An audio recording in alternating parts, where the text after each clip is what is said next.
Lena, have you ever been dragged into some kind of social media drama? More times than I'd like to admit. Sometimes I just comment something simple and suddenly, boom, there's a whole argument. Right? And when it happens in English, I'm not always sure how to respond without sounding rude or totally lost. Exactly why we're having this chat today. If you've ever felt overwhelmed or unsure about how to handle online arguments in English, this conversation is for you. It's wild how different online communication is. People say things they'd never say face to face. And that's the thing. Social media has changed how we express ourselves, and not always for the better. It's fast, emotional, and sometimes messy. Especially with stuff like cancel culture. One wrong word and people can turn on you. That's why digital literacy matters. You've got to be able to think critically, read between the lines, and not react to every single post emotionally. Okay, but how do you even recognize when something's turning into drama? Watch for emotional language. Words like always, never, how dare you.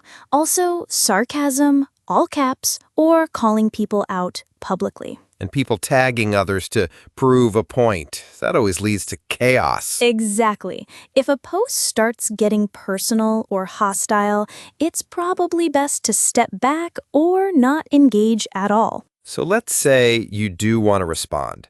How do you do it gracefully? Start with empathy. You can say something like, I understand where you're coming from, but I see it differently. Or, that's a valid point. Here's more perspective. That sounds so calm, better than, you clearly don't get it. Exactly. You're not trying to win the argument. You're trying to have a conversation. Also, sometimes the best response is no response. So pick your battles. Yes, not every post needs your opinion. If it drains your energy or leads nowhere, walk away. Let's talk about protecting your energy. How do you create a positive space online? Start with your online persona. How do you want to come across? Friendly? Respectful? Thoughtful? I guess if I post with kindness, I'll attract more of that back. Exactly. And don't forget the tools. Mute toxic accounts. Block people who cross boundaries.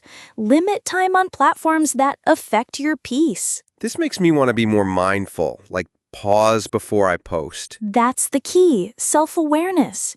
Ask yourself, why am I reacting? Is this worth it? Can I say this in a better way? And if it gets too much? Step away, breathe, go outside, and connect with people who lift you up.